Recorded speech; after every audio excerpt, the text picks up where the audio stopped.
We're going to jump right into our next presentation, which we have Alexandra Legier staying with us on stage, and we're welcoming Jeffrey Nelson.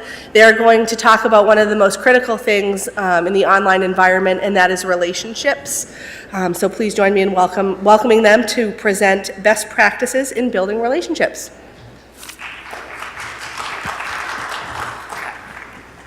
Okay, can everyone hear me?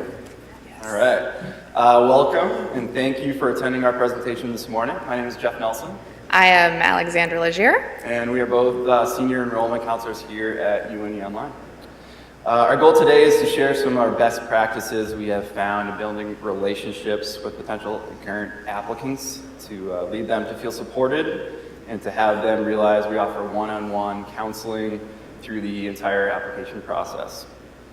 Working for a 100% online program does have a different approach than your typical brick and mortar college when it comes to these students, and we hope we can shed some light on this process for you. So one of the reasons I was inspired to present today was I do believe we do something unique and innovative at UNE within our enrollment team and process, and I realized this shortly after beginning here. Before I worked for UNE, I was living with a roommate in another state, and I actually witnessed her work to apply to another different university's online graduate programs. When I checked back in after starting my new job here, she actually was very envious when she heard of what I did and had said, well, I wish I had those options when I was trying to make my decisions and put my applications in during her time and getting into an online program. So that really kind of stuck with me and has motivated me as we've moved forward. So when looking at the enrollment cycle, there are typically 4 stages we do work with, starting with an open prospect. If someone has indicated basic interest in one of our programs, during this phase, the enrollment team members are working with a specified communication plan that has been developed using past experiences and insight from the enrollment team. Once that connection is made, an enrollment counselor is able to qualify prospects and determine if they should be categorized as a recruit. A recruit is a prospect who has a legitimate interest in one of our programs, whether that means they want to start right away in an upcoming term, or if they're looking for a little ways down the road.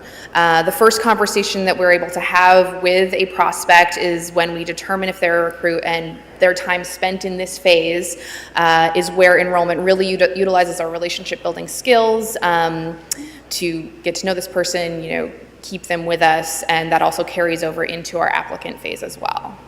Yeah, so once that recruit fills out the online applicant, they're obviously known as an applicant now. We reach out to applicants on a weekly basis to ensure all their questions and concerns are addressed and to keep them up to date with their application until it's complete and accepted into their program of choice. And so once they're accepted, we continue to nurture those, nurture them so that they're then confident with their decision to register and actually begin with UNE. And it's at that point that we work to transition the accepted student from enrollment to the student support team. So, how do we build relationships when we never actually see people face-to-face generally? One technique that we use is called the PLACE model. This is a relationship building skill set that was introduced to the enrollment team by Nancy Anchelis, who's done some trainings with us in the past. PLACE stands for prepare, listen, add thoughts, confirm, and engage again. And so we're going to break down each of these steps individually. However, it's important to remember that all of these really work together as a whole, and enrollment counselors are constantly circling through each of these steps, hopefully to uncover as much information as possible about a prospect or applicant and address any questions and concerns to better connect with them in the long run. And just something to note, when we're having these conversations, we stress to the enrollment team to always be genuine, always be confident, humble, trustworthy, and positive. We truly believe these five characteristics, along with the PLACE model, will lead to a successful conversation with that student. So, prepare. The prepare step, this is where our Salesforce database is essential to the work that we do as enrollment counselors. When a prospect comes in, we're given basic information, their name, their program of interest, ideally the timeline they're looking to start, But it's really once we're able to connect with them in that first conversation and onwards that we can kind of build out who this person is, and with the information that we're able to have in Salesforce, and get a broader picture of their goals and their qualifications. And so before we even talk to them on the phone, we're trying to answer these questions. Why do they want to enroll with UNE Online? What are they looking for in a program? What is important to the individual that we can provide? And with that in mind, reviewing the information that we have, ideally we'll know what types of information we need to know about this person by the end of the conversation, and the best way we can move forward in building a relationship with each individual. So that includes looking at past calls and emails, to better understand where the prospect is coming from, see their former concerns, see how they were addressed, and it will also show that we're paying individual attention to these folks. So the L stands for listen. This one is one of the most, if not most important techniques we utilize as enrollment counselors. Truly listening is what we're talking about here. We naturally, as humans, bond with people who hear and understand us, helping bridge that gap from just a prospect to a recruit and so on. Some strategies we include, being in the moment at all times, not thinking about the next question you're going to ask while they're speaking. Going with the flow of the conversation, but always staying in control of that conversation. Knowing the questions you would like to answer, get answered, but don't allow the conversation to get off topic. Allowing a pause in the conversation. This tends to be pretty difficult to do, but it's never a bad thing to allow a second or two to pass after you believe they're done talking.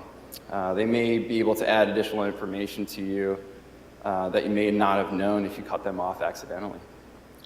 Listening for the tone in his or her voice and ours as enrollment counselors.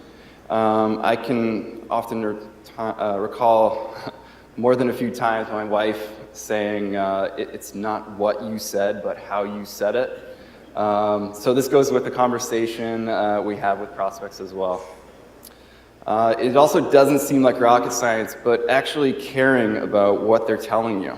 Asking open-ended questions, using tell me more or other variations to let them open up to you. So when you do allow yes or no answers, the conversation has the ability to stop on a dime. And finally, everyone has, we do believe everyone has something amazing about them that they do want to share. So, keeping an open mind, assuming nothing about that student as you go into that phone call, and always be prepared to be amazed by the stories that these prospects are telling you.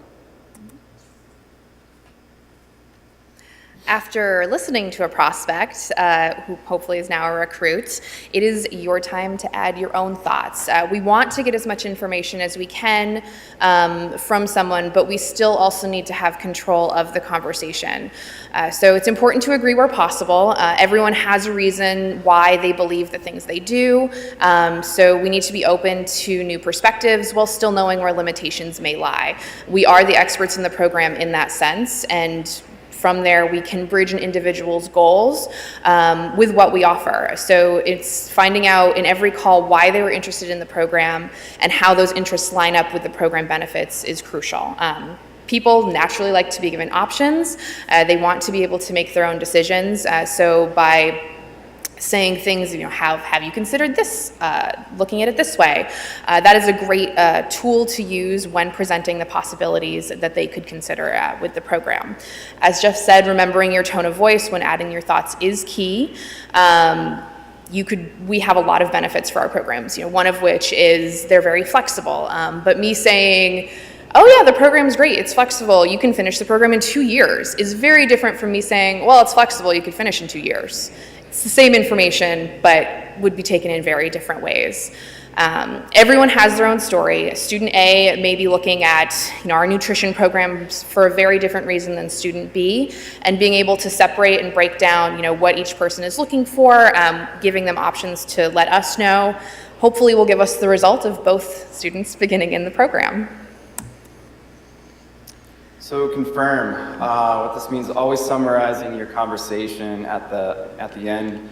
always make it in writing, making sure your understanding of the conversation is the same as theirs. This way we can relate to what UNE offers and how their needs can be met. So naturally, when others sense that we're making a sincere attempt to understand them, they tend to open up and share more with us. This deepens the relationship we're aiming for and hopefully puts us in a category of someone they want to seek out, they want to talk to and respond to when we're trying to reconnect with them. Just a note, don't hesitate to highlight what you thought may be a concern or objection to starting the program. And by clarifying or confirming the conversation, we need to make sure we are hearing them correctly, addressing concerns and objections that may not be told to us directly. For example, if someone is concerned about cost, they may not come out directly and say that to us. We want to make sure we understand them, and this is our opportunity to do that.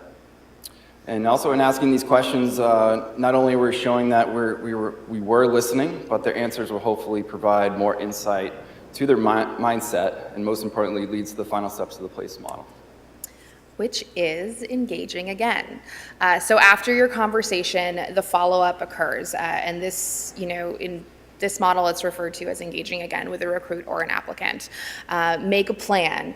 Say how you are going to be reaching out to them so they can expect you to do this, and then do what you said you were going to do. If you left off the last conversation saying, I'll send an email out right after this summarizing what we said, confirming what we said, do that. If you plan on giving them a night or two to look over the information, plan a call for Thursday at 12:30, and then make sure that you are calling them Thursday at 12:30. Promises being kept may mean more to others and be the deciding factor if they go through an application process and start with us. We may not always be able to address all, fix everything that they're looking for, but showing the dedication to them in this way will build that trust that we're going to try to do that.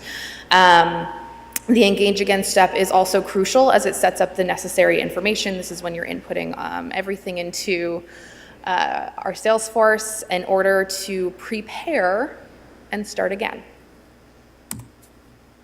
So that's about it. We would like to give a special thanks to Nancy and Shellis at Catalyst & Co., who did help spearhead a few training sessions with us, with the enrollment team, and introduced us to this model, which we were able to adapt to our UNE processes. Does anyone have any questions they would like to ask? I've got one for you guys. Yes, Michelle. I'm curious, just over time, if you guys can speak to how you've seen the communication needs of prospects change, meaning the use of different channels. This world that we live in is very email and text driven, and how do you apply these things, or are you able to successfully apply these same principles when it's not spoken communication? I would say so. One thing that we have implemented is a chat function on the website, OLARC chat, which in many ways, that may be a first outreach to folks, and we can try to get the information we need, ask confirming questions in that sense beforehand. And also there's still a follow-up there as well. We're always either trying to get their information to call them or always emailing them, because we do have their email addresses. So that's one way that it has changed a little bit than just calling, cold calling. And we're also kind of working on some other things to throw into the mix. Obviously, as Ellie said, we're working off email and phone, and primarily phone calls. Ideally, it's we get them on the phone and are able to talk. But a lot of people are living busy lives, so we're also working on implementing text messaging to reach out to those students to get a better response rate.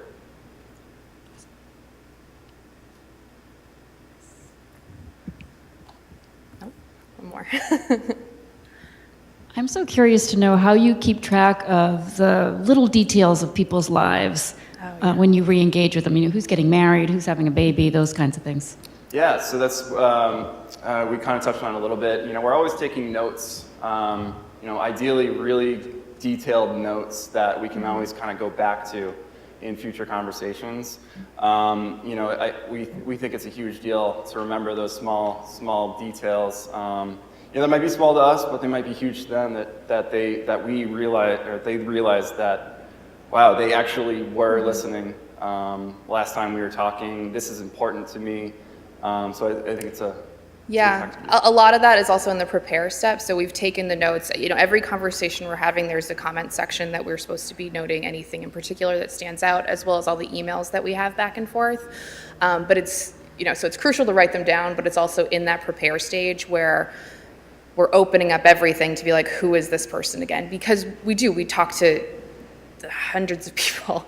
So being able to have that in front of us in the Salesforce, that's what's really crucial there. Any other questions? Yes.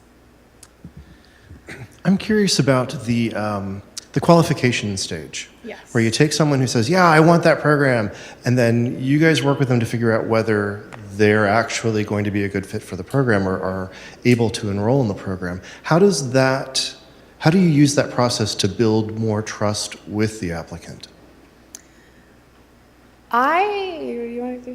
So one thing for me is I try to be very honest with them as well. So we're asking these questions. We're trying to find out, what their background is. I mean, the major qualifications is, do they have a bachelor's degree, obviously, but, on this, after that step, say, why are you interested, seeing where they're coming from. And, sometimes it is important to say, have this might be a barrier for you. Have you considered how you're going to overcome that? And if they have, that is a huge factor, I would say, if they're ready to move forward. But making sure that they are thinking about it as well is, I think, a big part of that, and being honest there builds that trust. Yeah, I mean, one of our roles as enrollment counselors is to, talk to every student and prepare them to put the best application package together. There has been times, where I've talked to a student and, I guess, talking about international students, having a TOEFL ready to go to add to that application to help their chances of getting into the program is key. There have been times where, we haven't been able to, get that student into the program due to, any circumstance. So again, we just try to put them in the best spot we can possibly put them in, and we're always saying, like, we like to communicate positive news to them. We usually tend to shy away from the negativity, so I guess that's one of the benefits of the enrollment team. But we do address it though when it happens, so there is that trust, but everything's happy as well. All right. Thank you, guys. Thank you.